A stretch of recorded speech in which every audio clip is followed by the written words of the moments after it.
একটা সময়ের পর মানুষ আর প্রত্যাখ্যানকে ভয় পায় না, কারণ সে কষ্টের সঙ্গে অভ্যস্ত হয়ে যায়। আর এখানে তার স্বপ্ন শুধু ভাঙে না, ভাঙে সে নিজেও। আজ আমি এমন একজনের গল্প বলবো যার স্বপ্ন শুধু ভাঙেনি, সে নিজেও ভেঙেছিল। আমার পরিচিত একজন ছেলে, তার নাম রাহুল।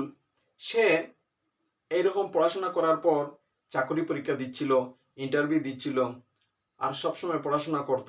আর সে পরিবারকে বলতো পেয়ে যাবে, চাকরি পেয়ে যাবে।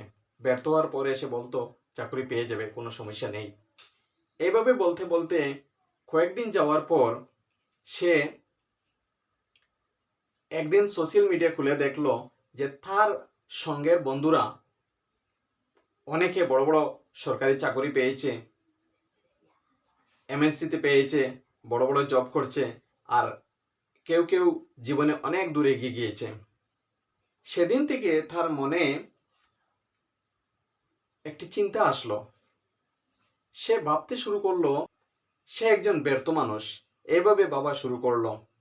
আর এরকম কিছুদিন যাওয়ার পর একদিন সে তার একজন পুরনো শিক্ষকের সঙ্গে দেখা করলো।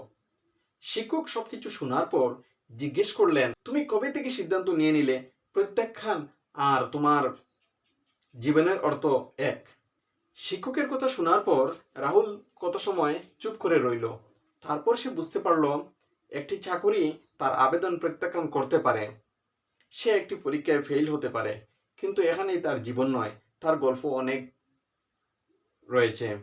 তখন সে বুঝলো এখানেই তার জীবনের গল্প শেষ হয়নি, অনেক কিছু রয়েছে। আর হয়তো আপনিও এইরকম কোনো একটি কঠিন সময়ের মধ্য দিয়ে যাচ্ছেন। তার মানে এই নয় যে আপনি আপনার গল্প শেষ, আপনি একজন ব্যর্থ মানুষ।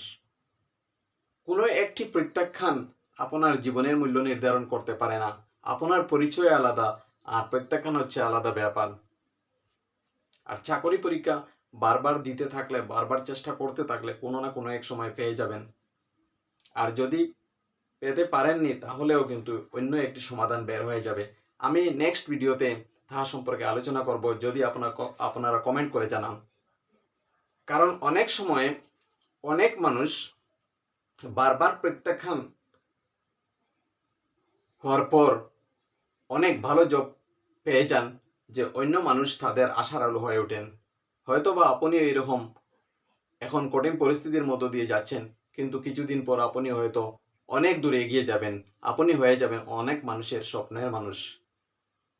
এই জিনিসটি অসম্ভব কোনো ব্যাপার নয়। তাই চেষ্টা করতে থাকুন, এগিয়ে যান, ধীরে হলেও এগিয়ে যান, তাহলেই একদিন আপনি আপনার গন্তব্যস্থলে পৌঁছতে পারবেন। আর এরকম ভিডিও পাওয়ার জন্য চ্যানেলটি সাবস্ক্রাইব করুন। আর সঙ্গে থাকার জন্য ধন্যবাদ।